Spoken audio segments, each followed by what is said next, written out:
आज पूरे समाचार पत्रों की और सभी समाचार चैनलों की ये सुर्खियां रही कि भर्तृहरि महताब, जो कि उड़ीसा से बीजेपी दल से 7 बार के लोकसभा सांसद हैं, उनको प्रोटेम स्पीकर नियुक्त किया गया है। जैसे ही उनको प्रोटेम स्पीकर नियुक्त किया गया तो ये चर्चाएं काफी ज्यादा प्रारंभ हो गई कि आखिर प्रोटेम स्पीकर क्या होता है, कैसे उसकी नियुक्ति होती है। तो आज इन्हीं चीजों के बारे में, प्रोटेम स्पीकर के बारे में ही हम थोड़ा सा आसान शब्दों में समझने का प्रयास करते हैं। देखिए, प्रोटेम जो है, प्रोटेम एक लैटिन भाषा का शब्द है जिसका अर्थ होता है अस्थायी, और स्पीकर हम कहते हैं लोकसभा के अध्यक्ष को। इस प्रकार से लोकसभा का जो अस्थायी अध्यक्ष होगा उसे प्रोटेम स्पीकर कहा जाता है। अब आखिर ये जरूरत क्यों पड़ती है प्रोटेम स्पीकर के नियुक्ति की?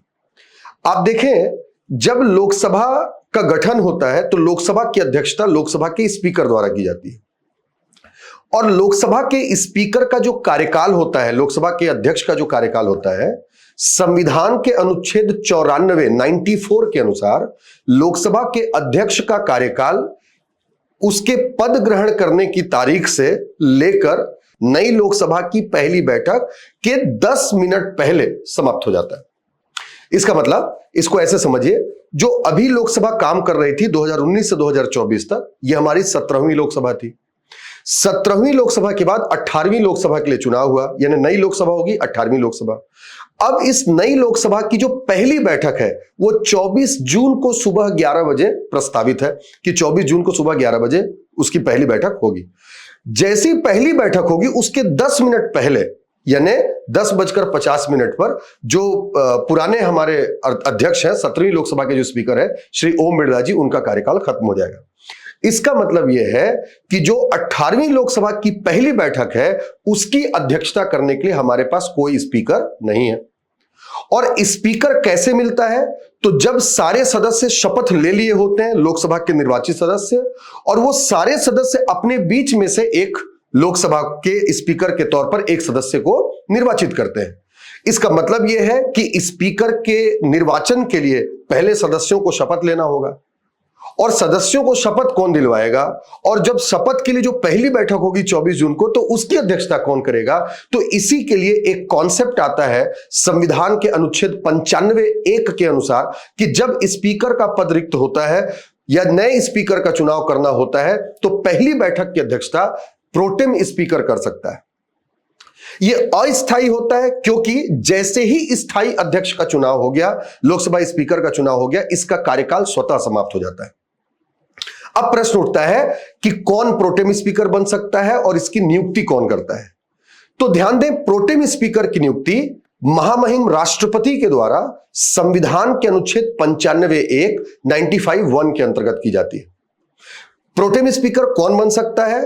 तो याद रखें, प्रोटेम स्पीकर लोकसभा में कार्यकाल के आधार पर जो सबसे वरिष्ठ सदस्य होगा, यानी जो सर्वाधिक बार लोकसभा का सदस्य रहा होगा, उसे वरिष्ठता के आधार पर लोकसभा का प्रोटेम स्पीकर बनाया जाता है। अब यहां पर ध्यान देने वाली बात यह है कि एक परिस्थिति ऐसी भी आ सकती है कि 2, 3, 4 सदस्य ऐसे हो सकते हैं जो कि एक ही, मतलब जिनका कार्यकाल लगभग एक समान रहा हो, जैसे 5 बार, 6 बार, कोई अधिकतम 7 बार वाला है तो हो सकता है कि अधिकतम 7 बार वाले 5 सांसद हो गए। तो ऐसी कंडीशन में जब कार्यकाल बराबर हो तो ऐसी स्थिति में फिर जो जिसकी उम्र ज्यादा होगी, उम्र की वरिष्ठता के आधार पर फिर उसको अध्यक्ष बना दिया जाता है। ये तो हो गई कि किसे हम अध्यक्ष, मतलब प्रोटेम स्पीकर बनाया जा सकता है। अब प्रोटेम स्पीकर बनाने के लिए सबसे पहले आवश्यक होती है वरिष्ठता की सूची की, यानी एक प्रक्रिया है उसके लिए। वो प्रक्रिया क्या है? तो देखें, सबसे पहले जैसे ही चुनाव संपन्न हो जाता है, चाहे लोकसभा का चुनाव हो या विधानसभा का चुनाव, हम यहां पर लोकसभा के चुनाव को लेकर चल रहे हैं, विधानसभा के लिए भी प्रक्रिया सेम ऐसे ही होगी। जैसे लोकसभा का चुनाव जैसे ही समाप्त हो जाएगा तो लोकसभा में अपना एक सचिवालय होता है। सचिवालय मतलब जो प्रशासनिक कार्य करते हैं। इस सचिवालय के द्वारा चुनाव संपन्न होने के पश्चात लोकसभा में, नवनिर्वाचित लोकसभा में जो भी सदस्य हैं उनकी वरिष्ठता की एक सूची बनाई जाती है। एक सीनियरिटी लिस्ट बनाई जाएगी, किसकी वरिष्ठता कितनी है। इस सीनियरिटी लिस्ट के आधार पर इस सीनियरिटी लिस्ट को प्रधानमंत्री को सौंप दिया जाता है।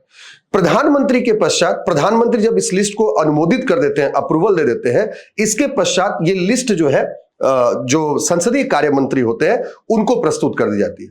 संसदीय कार्यमंत्री की जिम्मेदारी यह होती है कि उस लिस्ट के शुरू के जो 4 जो सबसे वरिष्ठ सदस्य हैं, उन सभी वरिष्ठ सदस्यों को वो आमंत्रित करते हैं, उनसे पूछते हैं कि क्या आप प्रोटेम स्पीकर बनना चाहते हैं। उनकी सहमति भी अनिवार्य होती है बनने के लिए, और जैसे ही उनकी सहमति मिल जाती है तो फिर उसके मतलब उस व्यक्ति को, उस सांसद सदस्य को प्रोटेम स्पीकर के पद पर नियुक्त करने की प्रक्रिया प्रारंभ हो जाती है।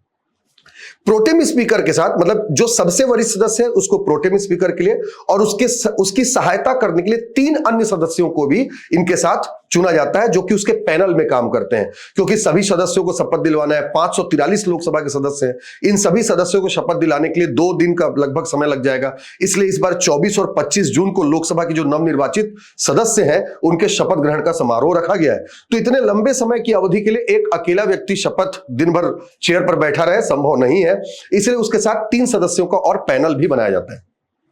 जैसे ही ये सदस्य फाइनल हो जाते हैं, इसके पश्चात इनकी लिस्ट जो है राष्ट्रपति के समक्ष प्रस्तुत कर दी जाती है और राष्ट्रपति के द्वारा इन्हें शपथ दिलवाने की प्रक्रिया और इनके नियुक्ति की प्रक्रिया प्रारंभ कर दी जाती है। राष्ट्रपति भवन में ही इनके शपथ ग्रहण समारोह को आयोजित किया जाता है और शपथ ग्रहण समारोह का पूरा आयोजन राष्ट्रपति के सचिवालय मतलब राष्ट्रपति प्रेसिडेंट सेक्रेटरीट जो होता है वो शपथ ग्रहण समारोह का आयोजन करते हैं और यहां पर राष्ट्रपति द्वारा सर्वप्रथम प्रोटेम स्पीकर को शपथ दिलवाई जाती है।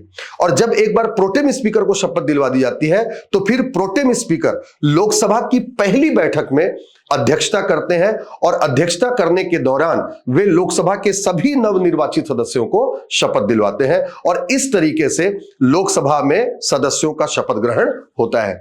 और जैसे ही एक बार शपथ ग्रहण हो गया, शपथ ग्रहण के पश्चात अगली ही तारीख, जैसे 24 और 25 जून को इस बार शपथ ग्रहण होना है, अगली ही तारीख 26 जून को लोकसभा के अध्यक्ष पद यानी स्पीकर का चुनाव लोकसभा के निर्वाचित सदस्य अपने बीच में से करेंगे।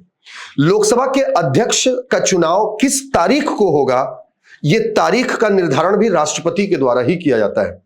जैसे कि इस बार 18वीं लोकसभा के स्पीकर के चुनाव की तारीख तय की गई है 26 जून। और जैसे ही लोकसभा के स्पीकर का चुनाव हो जाता है, प्रोटेम स्पीकर का कार्यकाल स्वतः समाप्त हो जाता है। याद रखें, प्रोटेम स्पीकर को एक कैबिनेट मंत्री के रैंक का दर्जा हासिल होता है। मतलब भले वो 3-4 दिन ही काम करेगा, लेकिन पूरे कार्यकाल के दौरान उसको वही सुख सुविधाएं मिलेंगी जो एक कैबिनेट मंत्री को मिलती हैं। तो ये था प्रोटेम स्पीकर के संदर्भ में कुछ महत्वपूर्ण तथ्य। उम्मीद करता हूं आपको पसंद आया होगा।